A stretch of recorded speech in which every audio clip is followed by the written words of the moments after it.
masjid dibangun untuk kebencian? Ada. Yang tadi saya sampaikan. Ada salah satu masjid di Pekanbaru ini, satu masjid di samping beda tembok ada masjid baru.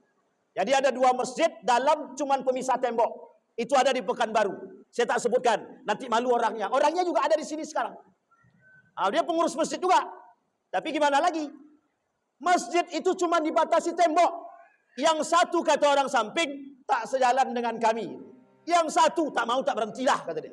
Jadi sama-sama Pak. Tidak terbangun silaturahim, tidak. Tidak terbangun keakraban, tidak. Justru yang terbangun pertikaian dan perselisihan dan perpecahan.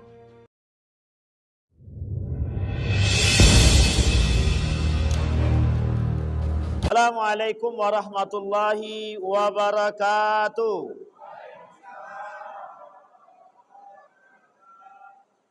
Alhamdulillahi rabbil alamin. Wa bihi nasta'inu ala umurid dunya waddin. Wassalatu wassalamu ala ashrafil anbiya'i wal mursalin. Wa ala alihi wa sahbihi ajma'in. Allahumma salli wa sallim wa barik ala hadha an-nabiyil karim. Allahumma salli ala Muhammad wa ala ali Muhammad fil alamin innaka Hamidum Majid. Ya ayuhan nasu taqu rabbakumul ladzi khalaqakum min nafsin wahidah wa khalaqa minha zawjaha wa batha minhuma rijalan katsiran wa nisaa wattaqullaha alladzi tasaaluna bihi wal arham innallaha kana 'alaikum raqiba. Puji syukur kehadirat Allah dengan mengucapkan alhamdulillahirabbil alamin, berselawat kepada Nabi dengan mengucapkan Allahumma shalli ala Muhammad wa ala ali Muhammad fil alamin innaka Hamidum Majid. Bapak Ibu sekalian yang berbahagia, mudah-mudahan Allah melimpahkan rahmat dan karunia-Nya kepada kita semua. Amin ya rabbal. Bagaimana kabar Bapak Ibu, sehat? Sehat semua? Kalau tak sehat, berdoa minta sehat. Mudah-mudahan sehat, insyaallah. Aman? Testing voice, ada aman. Kalau tak aman, nak kabur sama-sama nanti.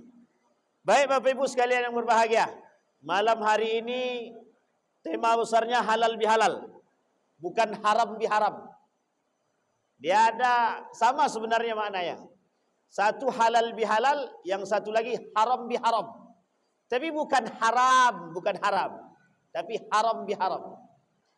Yang kedua Syawal. Kalau bahasa orang Muhammadiyah namanya Syawalan. Orang Jawa namanya Sawalan. Sudah Syawalan belum? Sudah. Ini namanya Syawalan namanya. Kita masih di bulan tanggal berapa Syawal Bapak Ibu? Ada yang tahu tanggal berapa Syawal sekarang? Apa begitu ah? 22 Syawal. Salah, 21 Syawal. 21 Syawal. Mundur satu hari. Baik Bapak Ibu, judul kita malam hari ini nampak mempererat silaturahim dan memakmurkan musola. Mempererat silaturahim dan memakmurkan musola. Baik. Kita mulai dari satu hadis baginda Nabi Muhammad SAW. Kata Nabi di dalam hadisnya, majtama'al qaumu atau ma'ijtama'a qaumun fi baitin min buyutillah yatluna kitaballah wa yatadarasuna bainahum illa nazalat alaihim sakinah wa ghashiyat alaihimur rahmah wa hammat alaihim almalaikah wa dzakarahumullahu fi man indah. Kata Nabi dalam hadisnya, tidaklah berkumpul seseorang atau sekelompok orang di rumahnya Allah fi baitin min buyutillah. Apa artinya baitin di sini?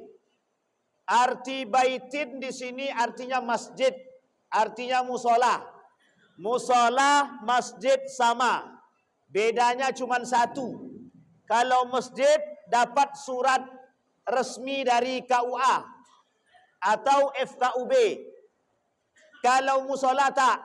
Itu pertama. Yang kedua, secara hukum dalam Islam, dalam agama Islam, masjid itu dibenarkan untuk khutbah Jumat. Musola tidak. Tapi musola bisa enggak pakai khutbah Jumat? Bisa. Yang mau pakai silakan. Kalau mau pakai mazhab Syafi'i 40. Kalau pakai Imam Ahmad bin Hanbal tak perlu. Kalau pakai mazhab Imam Abu Hanifah atau Imam Malik tak perlu sampai 40. Ada aja orang selesai khutbah Jumat jadi. Tapi jangan bangun masjid pula. Tapi kalau musola ni mau jadi masjid gimana? Tergantung. Kalau jamaahnya ada. Kalau tak ada jamaah jangan.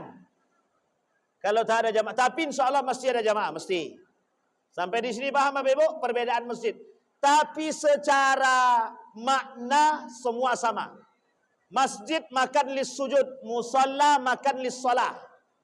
Masjid makan untuk sujud. Tempat untuk kita bersujud. Musola tempat kita untuk solat. Artinya sama saja. Tapi dalam hadis yang lain, kullu ardin masjidun. Setiap tempat itu adalah masjid. Tapi jangan salah paham. Berarti kami tak perlu solat di masjid. Karena semua tempat adalah masjid. Bukan itu maksudnya. Itu hanya menunjukkan kepada penggiat para ahli solat. Solatlah kalian jika terjebak dalam satu tempat yang tidak ada masjidnya. Maka solatlah dimanapun. Semua tempat bisa jadi masjid. Baik, kata Nabi, fi baitin, di rumah. Rumah siapa? Min buyutillah. Buyutillah itu siapa? Masjid. Di dalam Al-Quran Allah sebut, innama ya'muru masajidallah. Kalimat lain baitun. Ada Allah sebutkan kalau itu menunjukkan masjid. Ada. Baitun itu Allah sebutkan di dalam Al-Quran. Kalimatnya adalah kata Allah, inna baiti. Sesungguhnya rumahku, kata dia. Rumahnya itu siapa? Masjid. Masjid. Berarti kalau musola tak masuk? Masuk. Allah tak sebut musola, tapi masjid sama. Ada kalimat masjid ini di dalam Al-Quran banyak. Satu kalimatnya masjid. Yang kedua kalimatnya baitun. Yang ketiga dikiaskan kepada Ka'bah. Yang keempat dikiaskan kepada Bakkah. Sama. Namanya juga masjid.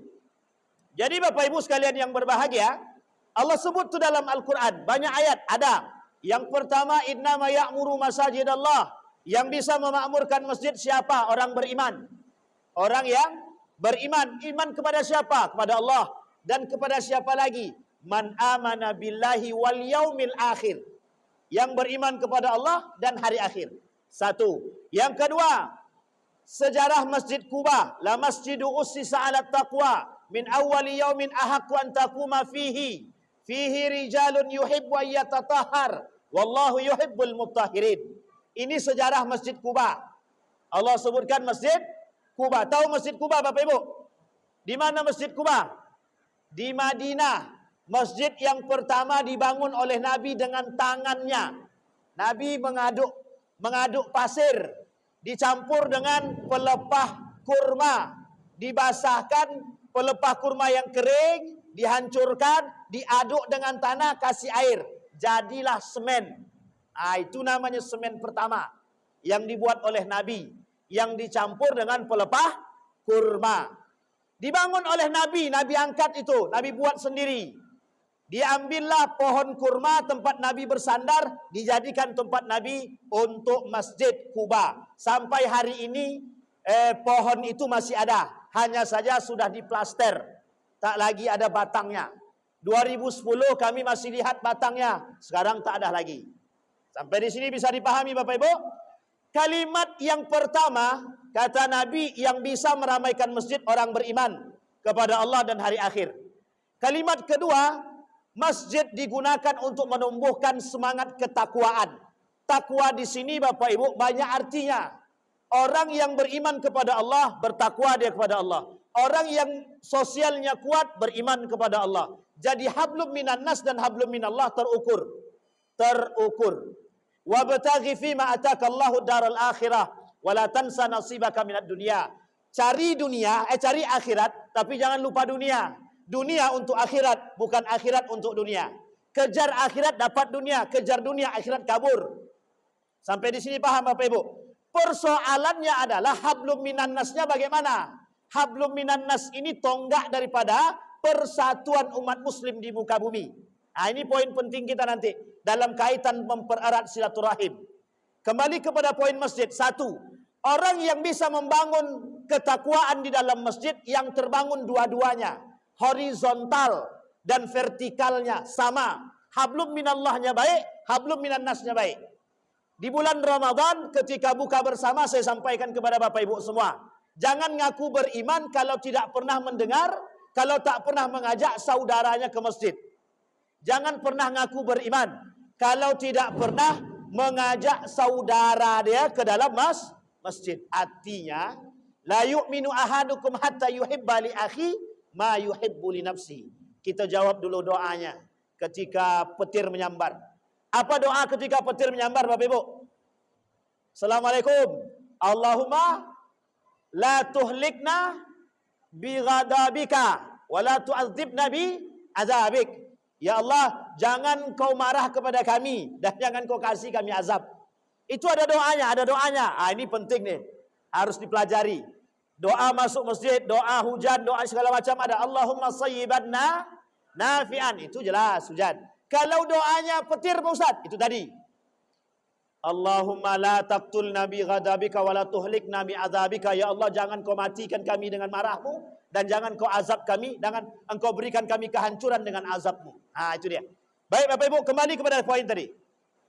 Maka Bapak Ibu sekalian yang berbahagia, masjid itu disebutkan oleh Allah tempat orang membangun ketakwaan, bukan kebencian, bukan permusuhan, bukan pertikaian, bukan perkelahian. Masjid yang sama dibangun oleh kaum munafik di depan. Di depan Masjid Kuba dibangun masjid. Allah sebutkan juga di dalam Al-Quran. Kata Allah di dalam Al-Quran, ya ayyuhalladzina amanu la tattakhidud diraran lita'tadu. Jangan, hei orang-orang beriman, jangan kalian masuk ke dalam masjid yang tak jauh jaraknya dari Masjid Kuba, di depan Masjid Kuba 500 meter. Nama masjidnya apa? Masjid Dirar. Allah sebutkan dalam Al-Quran. Apa tujuan Masjid Dirar? Menghancurkan umat muslim. Apa tujuannya? Membunuh Nabi.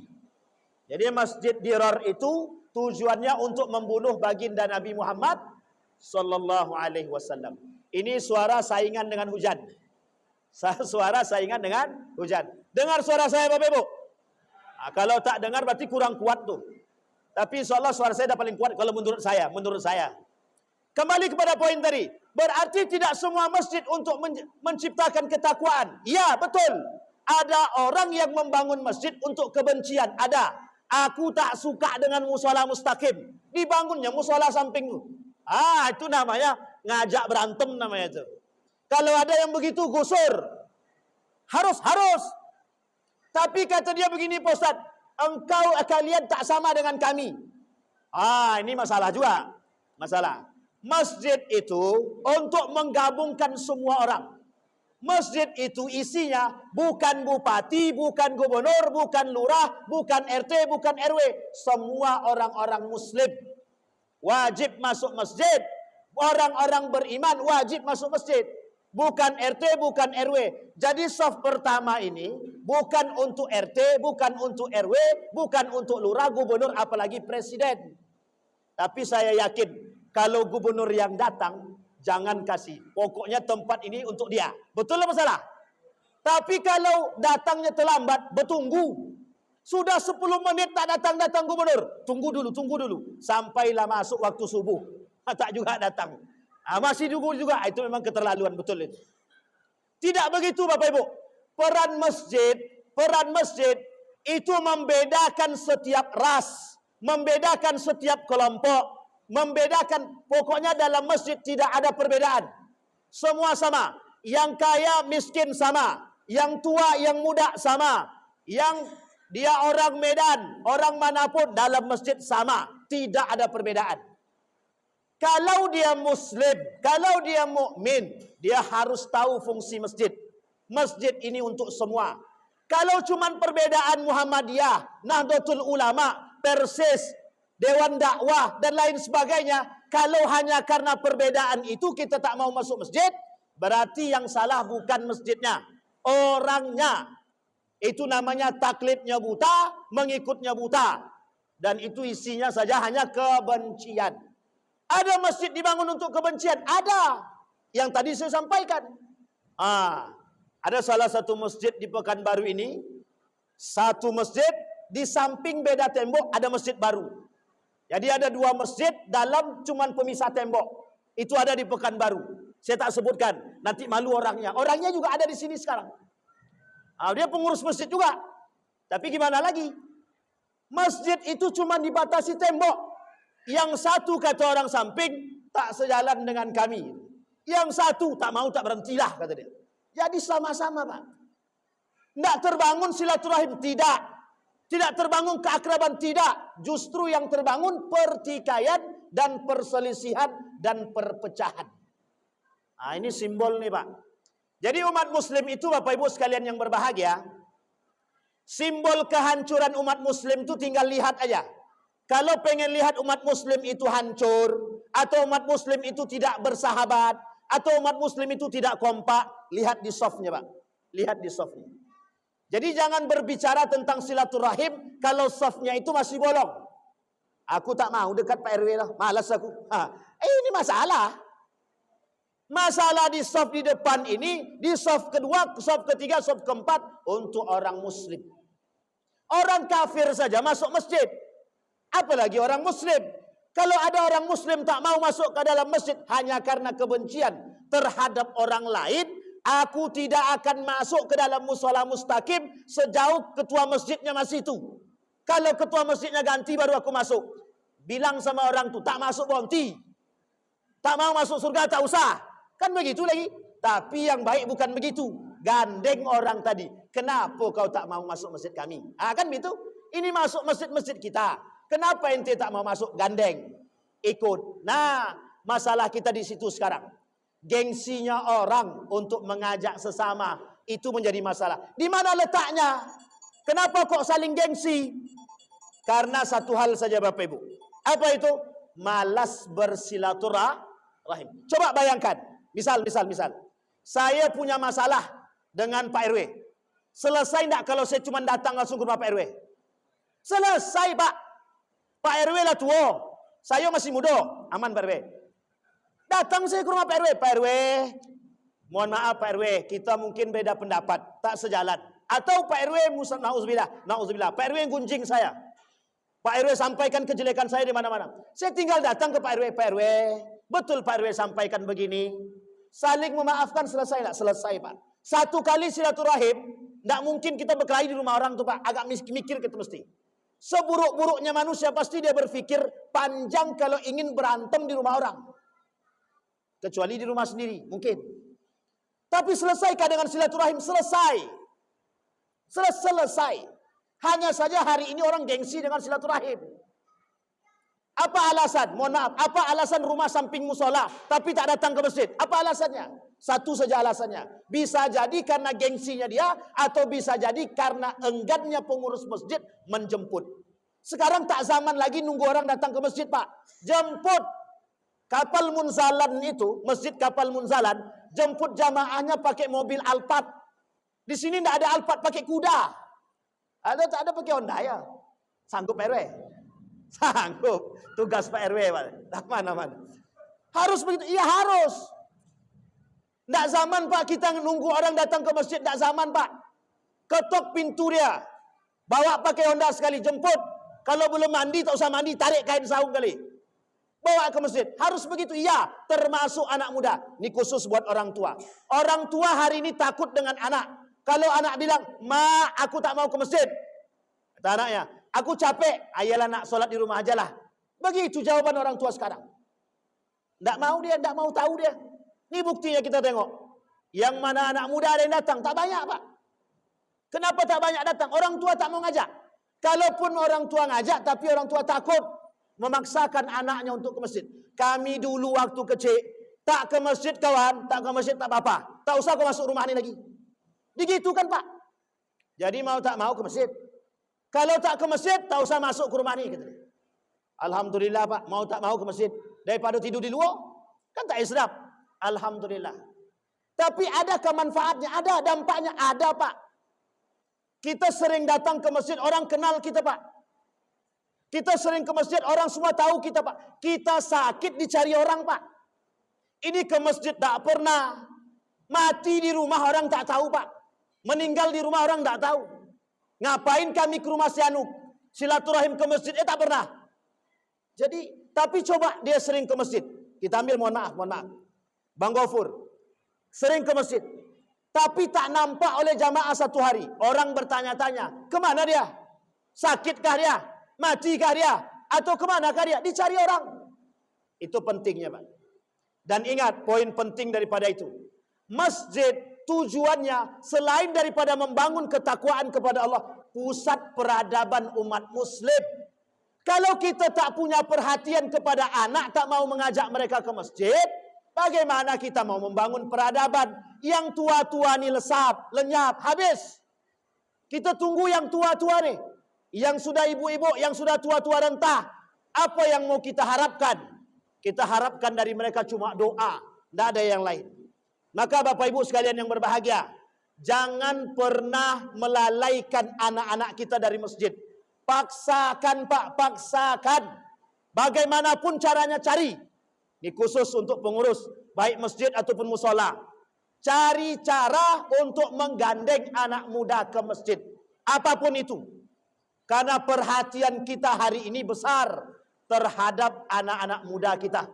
Jauh mereka dari masjid, itu tanda alamat kehancuran, Pak. Saya ulangi sekali lagi, Bapak Ibu. Jauhnya anak muda dari masjid, itu tanda kehancuran peradaban. Bisa dipahami, Bapak Ibu? Ibu-ibu punya anak? Anak muda banyak? Sudah nikah semua belum? Kalau sudah, paksakan juga. Bawa bini-bini kau sekali gitu. Kan enak. Baik. Itu yang pertama. Yang kedua. Yang ketiga. Apa fungsi masjid? Fungsi masjid, Bapak Ibu sekalian yang berbahagia, seperti yang kita lakukan hari ini. Apa kata Nabi dalam hadisnya?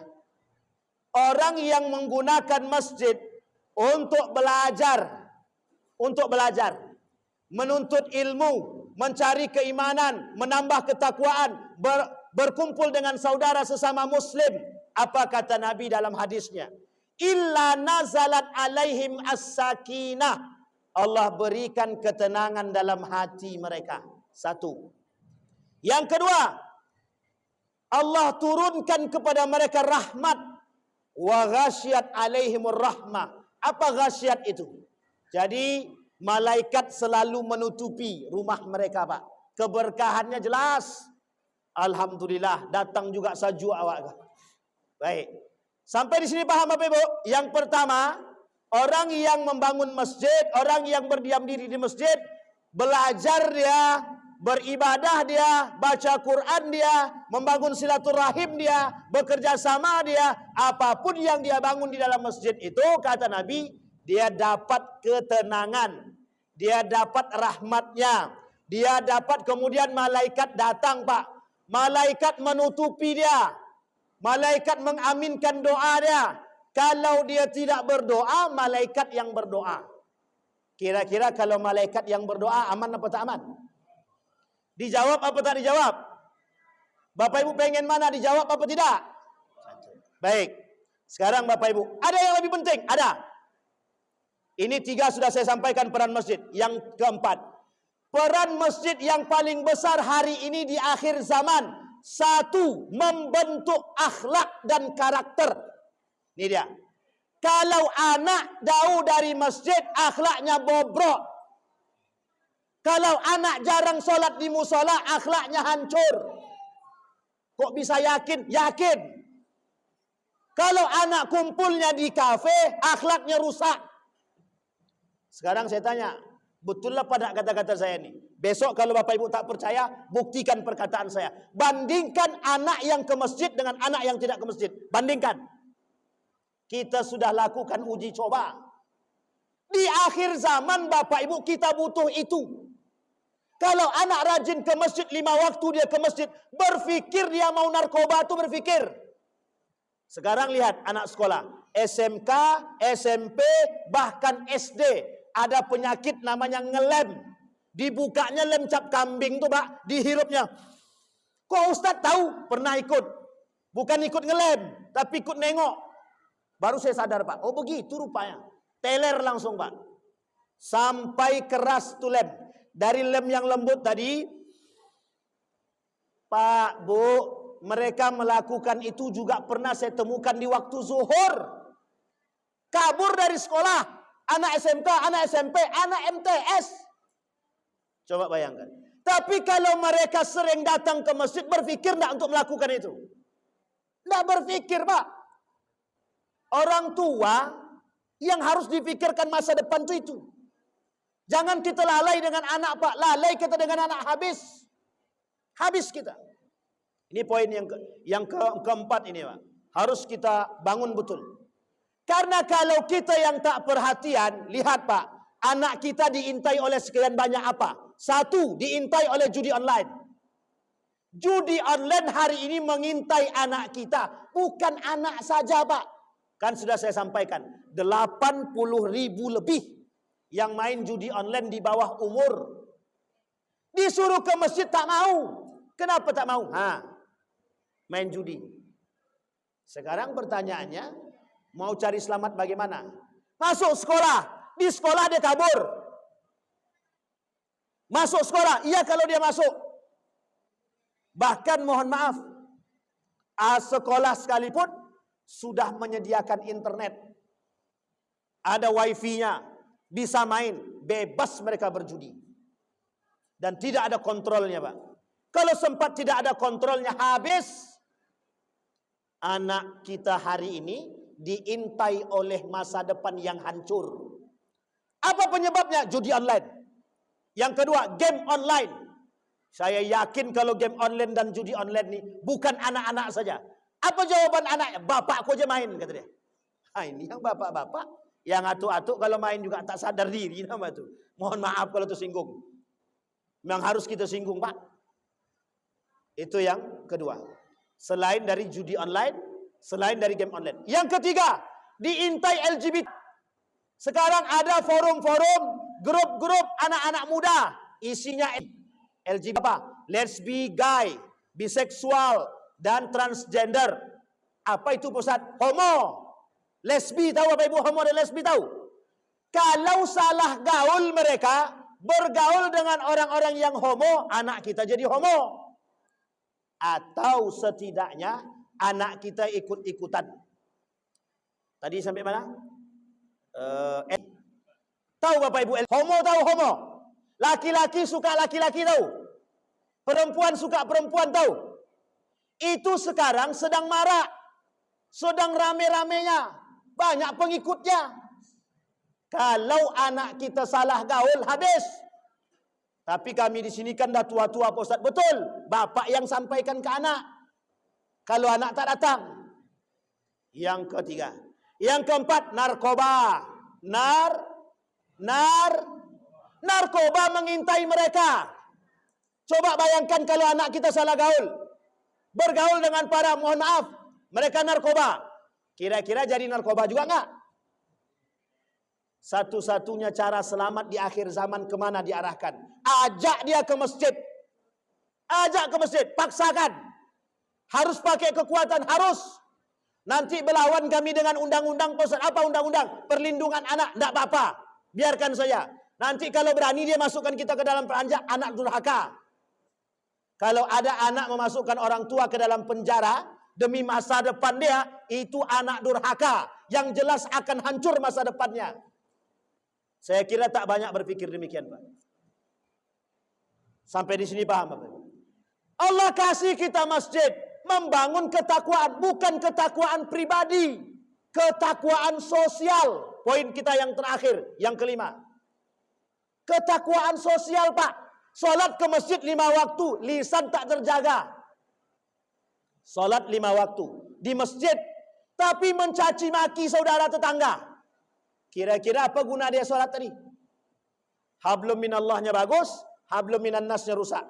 Tak bisa masuk sur, tak bisa masuk sur, bangkrut. Maka Bapak Ibu sekalian yang berbahagia, yang punya ego tinggi turunkan.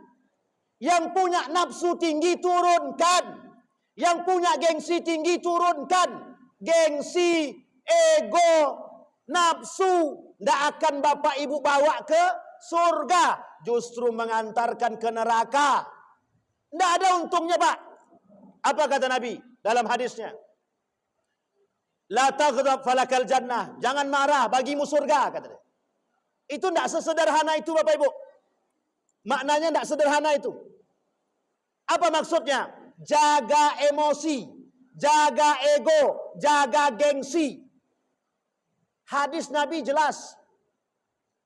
Orang yang rajin membangun silaturahim, orang yang rajin membangun komunikasi dengan satu dan yang lain, terbangun, Pak. Terbangun baik. Mesti baik dia. Mesti pandang orang baik, Pak. Perhatikan, ada orang yang sering komunikasi dengan orang yang tidak pernah komunikasi atau jarang komunikasi. Kira-kira perhatian itu lebih banyak kemana? Ke orang yang sering komunikasi atau yang tidak?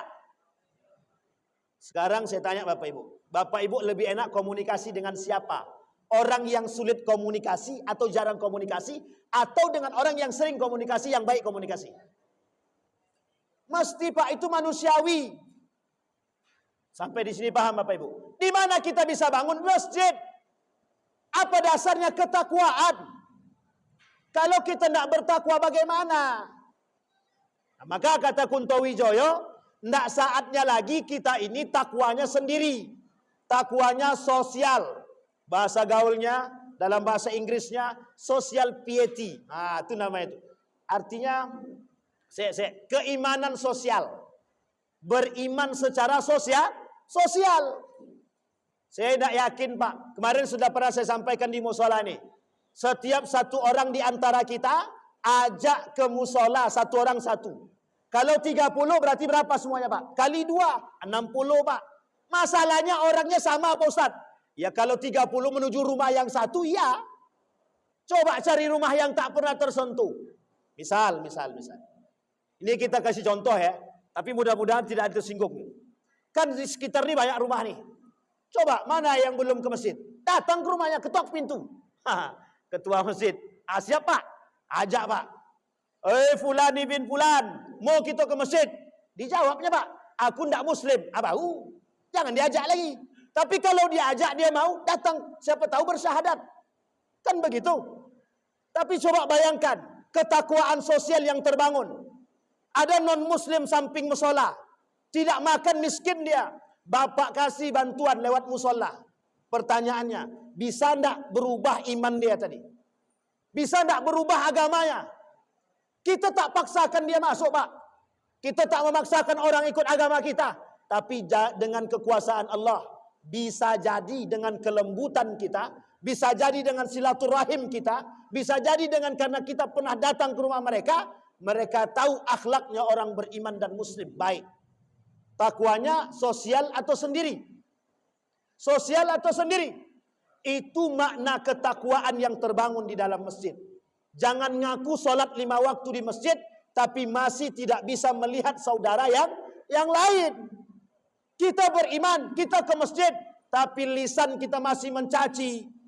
Tapi akhlak kita masih tidak benar kepada tetangga-tetangga kita, saudara-saudara kita. Berarti la yu'minun, mereka tidak beriman.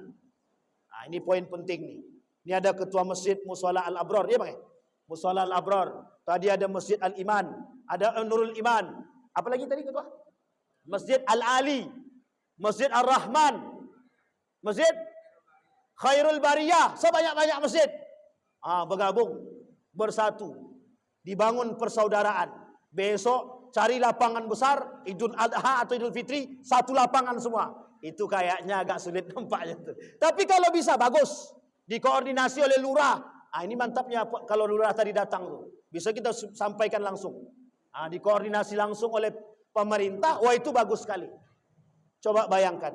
Pernah tidak terbayang orang satu RW sini, sholatnya bareng di lapangan semua.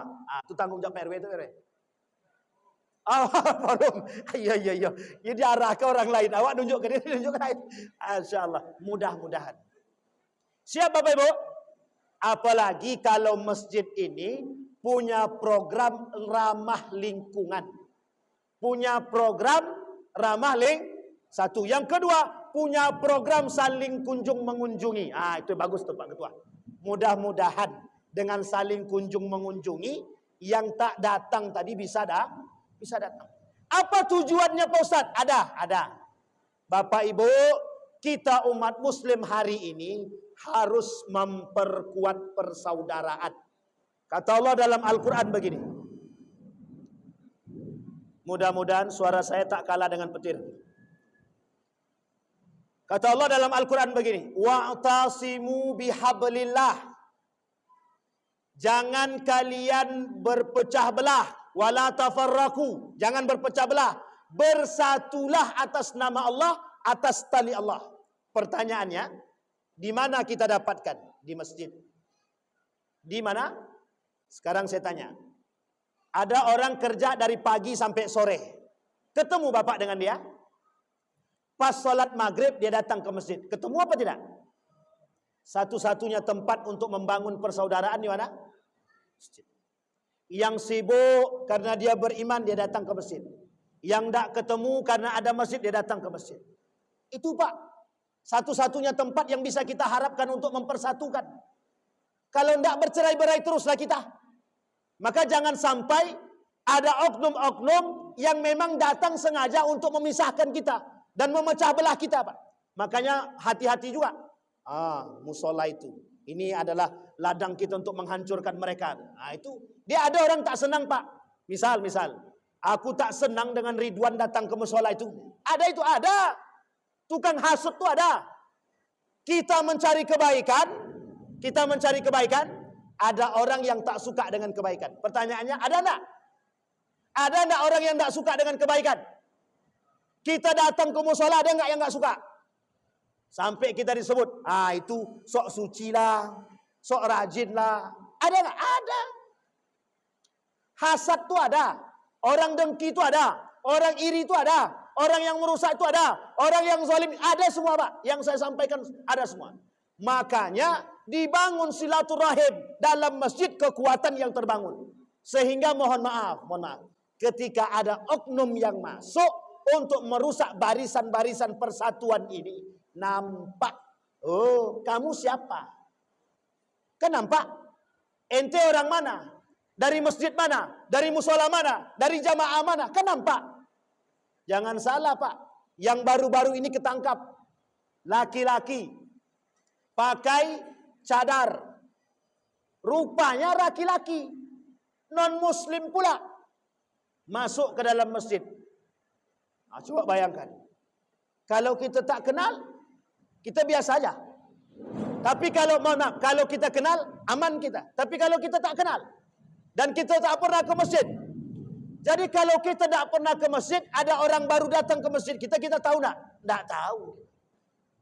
Tapi kalau kita lihat, wajahnya nampak. Datang orang baru datang masuk. Mesti kita tahu, Pak. Siapa dia, bagaimana gelagat dia. Kita tahu, Pak. Itu tujuan kita, Pak. Maka masjid ini, Bapak Ibu, bukan sekedar untuk ibadah. Masjid bukan sekedar untuk sholat tahajud. Masjid bukan sekedar untuk sholat 5 waktu. Masjid bukan sekedar untuk sholat duha. Bukan sekedar pembagian zakat. Bukan sekedar itu saja. Semua terbangun dari masjid. Kenapa Nabi sampai ke Madinah yang dibangun bukan rumah? Tanah yang dibangun oleh Nabi, yang disandarkan oleh Nabi itu tanahnya orang Yahudi anak yatim. 2 orang. Tapi kemudian dari situ Nabi membangun. Kenapa kok yang dibangun Nabi itu masjid? Nabi cuma sampaikan tonggak peradaban dan kekuatan umat muslim itu masjid, bukan yang lain. Jadi kalau masjid, di dalam masjid tidak terbangun silaturahim yang baik, tidak terbangun keakraban yang baik, tidak terbangun persaudaraan yang baik, maka yang timbul 3. Pertikaian, perselisihan, dan yang terakhir perpecahan. Perselisihan dulu datang. Aku tidak suka ketuanya itu. Dibuatlah ketua tandingan. Jadilah berkelahi dalam masjid. Betul tak? Ada berapa kubu jadinya? 2 kubu. Kalau masjid dijadikan politik ya begitu. Kalau masjid dijadikan mencari kepentingan, ya begitu. Sehingga yang nampak adalah perpecahan. Kalau pengurus masjidnya itu, aku akan ke masjid. Tapi kalau pengurus masjidnya itu, aku tak akan datang. Sampai mati pun tak akan datang. Atau bonti. Sampai di sini paham Bapak Ibu? Sampai di sini paham? Baik. Yang terakhir, apa kata Allah? Man bana lillahi masjidan banallahu lahu kahayatihi fil jannah. Barang siapa, kata Nabi Muhammad sallallahu alaihi wasallam, barang siapa yang membangun masjid dengan diri dia pribadi. Membangun di sini Bapak Ibu tidak hanya membangun satu masjid jadi, bukan. Barang siapa yang ikut serta dalam bangun masjid, mau itu pintunya, mau itu karpetnya, mau itu tiangnya, mau itu apapun. Sekarang saya tanya, musola ini dibangun sendiri atau beramai-ramai? Rame-rame apa sendiri? Sekarang saya tanya, jadi enggak kalau bangun rame-rame? Dasarnya apa? Kok bisa ada orang lain percaya? Apa dasarnya? Persaudaraan. Apa dasarnya? Persatuan. Apa dasar yang paling kuatnya? Ketakwaan. Sekarang saya tanya, musola dibangun bersama. Datang orang, oknum tertentu, dia bangun masjid, dia masuk ke dalam masjid, dia gunakan untuk politik, memecah belah kita. Sakit hati apa tidak? Mana yang harus dibubarkan? Masjidnya atau orangnya? Salah, oknumnya. Kalau orangnya, habis semua masjid. Tak ada ngisi masjid. Sampai di sini paham Bapak Ibu? Terbangun masjid ini, itu karena siapa? Bukan karena aku, bukan karena kamu, karena kita semua. Nah, disampaikan sama Nabi, orang yang bangun masjid seperti ini, semua yang ikut serta dalam membangun masjid, Allah bangunkan rumah di surga bagi mereka. Mau Bapak Ibu? Mau Bapak Ibu? Yang mau aja, yang tak mau tak apa. Ada yang tak mau dibangunkan Allah rumah di surga? Angkat tangan. Oh, tidak ada pula. Ada yang mau dibangunkan Allah? Angkat tangan. Nah, satu-satu ya begini. Mengangkat tangan dan minta surga pun malu. Ayo bayangkan. Nah, baik, sampai di sini paham. Bisa dipahami Bapak Ibu ya? Jadi membangun masjid itu Bapak Ibu bukan semerta-merta untuk membanggakan. Aku kan ikut andil dalam bangun musola itu. Tidak perlu Pak, tidak usah. Tidak usah pakai aku-akuan. Karena penyakit yang timbul dari perselisihan dan perpecahan itu dari situ. Karena suka mengaku-akukan. Kalau kita dasarnya kepercayaan, selesai. Karena kita semua tanpa kepentingan. Mengurus masjid itu Bapak Ibu lillah. Kalau lil fiti, lil fulus, lil nukut, selesai. Mengurus masjid harus lillah. Karena Allah. Sekarang saya tanya, banyak enggak orang yang mengurus masjid karena sesuatu? Masjid punya utang 36 juta, satu pun enggak mau jadi pengurus. Masjid punya saldo 2 miliar, ribuan yang mau jadi pengurus. Kenapa begitu? Ada alasan? Ada. Kami bisa cari sesuatu dari situ Pak. Na'udzubillahi tsumma. Kira-kira dengan persoalan itu, orang yang membangun kepentingan dalam masjid, kira-kira bisa menumbuhkan persatuan? Bisa menumbuhkan persatuan? Yang timbul perpecahan. Terakhir Bapak Ibu. Terakhir. Kata Nabi begini. Kata Allah dalam Al-Quran. Innama ya'muru masajidallah man amana billahi wal yaumil akhir wa aqama as-salah wa ata zakah wa lam yakhsha illallah. Dan dia tak takut kepada siapapun kecuali Allah. Kemudian disebutkan illallah. Fa asa ulaika an yakuna minal muhtadin, kata Allah. Orang-orang seperti itu semoga Allah berikan mereka petunjuk yang lebih baik bagi mereka. Nah, kembali pada poin tadi Bapak Ibu. Kalimat yang ingin kita garis bawahi. Mohon maaf. Jangan pengurus masjid takut kecuali kepada Allah. Menyuarakan kebenaran dari masjid itu lebih kuat daripada di luar masjid. Kalau pengurus masjidnya kuat. Sekarang saya sampaikan problemnya. Ada masjid menolak untuk disampaikan kebenaran? Ada. Ada. Bukan tak ada, ada. Ada masjid, ada ustadz ingin menyampaikan kebenaran, ada masjid tadi ustadz terlalu keras. Tak usah lagi, kami takut. Nanti kami kena, kata dia. Sekarang saya tanya itu. Ada tak yang begitu? Ada, Pak. Kami temukan. Pengurus masjid jangan takut, Pak. Kalau benar, memang di masjid ini satu-satunya tempat terbaik untuk menyuarakan kebenaran. Di luar sudah sulit, di luar sudah sulit. Sampai di sini bisa dipahami Bapak Ibu? Sekarang perhatikan baik-baik. Kata Allah, orang beriman kepada Allah dan hari akhir, mendirikan salat, mereka tidak takut kecuali kepada Allah. Urusan masjid membangun ketakwaan. Urusan masjid membangun sosial. Urusan masjid hari ini membangun perdamaian. Urusan masjid membangun persatuan. Jangan jadikan masjid untuk berpecah belah. Mau siapapun, mau apapun, mau ras apapun, mazhab apapun, dalam masjid satu. Bupati, gubernur, siapapun dia, masuk masjid satu. Kaya, miskin, masuk masjid satu. Yatim atau tak yatim, masuk masjid satu. Mau tua, mau muda, masuk masjid satu. Yang membedakan kita dalam masjid ini cuma satu. Takwa, iman, iman. Sampai di sini bisa dipahami Bapak Ibu? Ada pertanyaan? Malu bertanya? Tidak sosat.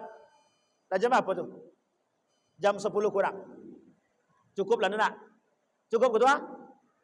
Tunggu dulu. Ada yang mau bertanya? Ini bukan masalah air tadi. Air tadi sudah selesai. Nanti dilanjut. Setelah ini yang mau kata abang tadi yang mau lanjut. Silakan daftar. Sekarang ada pertanyaan Bapak Ibu? Aman? Yakin aman? Sudah lapar? Itu poin akhirnya. Nah Bapak Ibu, sebelum saya tutup, saya ambil kesimpulan. 2 saja. 1, orang tua ajak anak ke masjid. Kalau tak mau dia ke masjid, jangan kasih HP, jangan kasih tempat. Harus kuat, harus. Harus keras, harus. Harus tegas, harus. Kalau tidak, bersiaplah untuk menerima konsekuensi. Yang kedua, Bapak Ibu semua yang hadir, kita belajar bersama mengetok pintu jamaah-jamaah yang tak ke masjid. Sama-sama. Kalau tak berani sendiri, 2 orang. Tak berani berdua, 3 orang. Besok dibuat sama Pak RW gerakan mengajak ke masjid. Ya Pak RW ya? Aman tuh. Langsung kita tembak langsung. Biar aman kalau ditembak.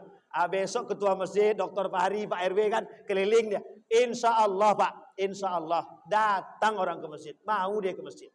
Nah Bapak Ibu sekalian yang berbahagia, kalau bukan kita yang meramaikan musola kita, siapa lagi Pak? Siapa lagi? Mohon maaf ya Bapak Ibu, mohon maaf betul saya sampaikan apa adanya.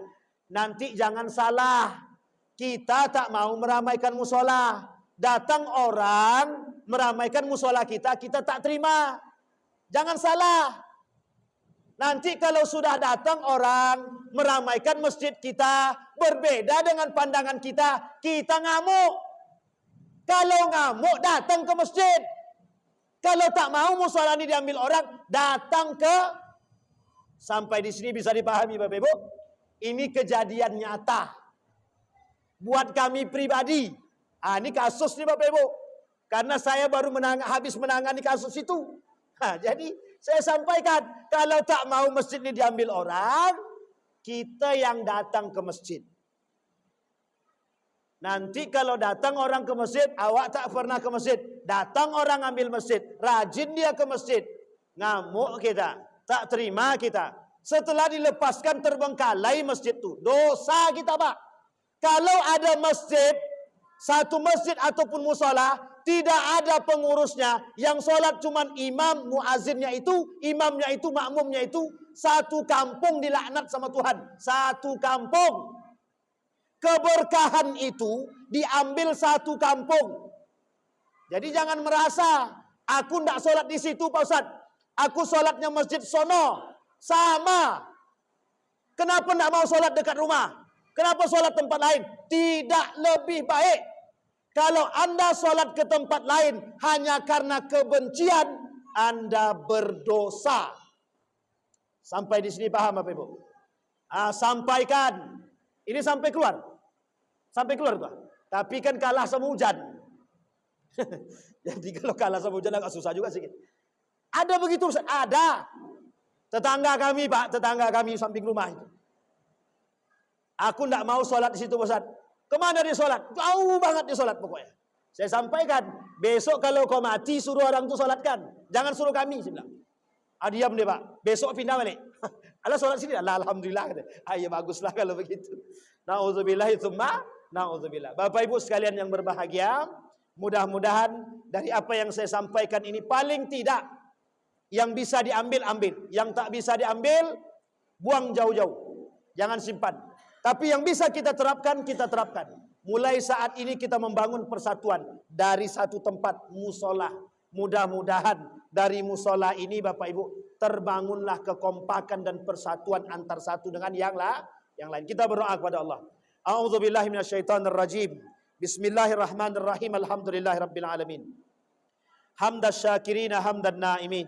Hamda yuwafi ni'amahu wa yukafi'u mazidah. Ya Rabbana lakal hamdu kama yanbaghi li jalali wajhikal karim wa azimi sultanik. Allahumma salli ala Muhammad wa ala ali Muhammad fil alamin innaka Hamidum Majid. Ya Hayyun ya Qayyum ya Aziz ya Ghaffar ya Rabbal alamin. Allahumma faqihna fid din wa 'allimna ta'wil. Allahumma a'idna ala dzikrika wa syukrika wa husna ibadatik. Allahumma ansur man nasara ad-din wa akhdhul man khadal muslimin. Allahumma alif qulubana ya Rabbal alamin.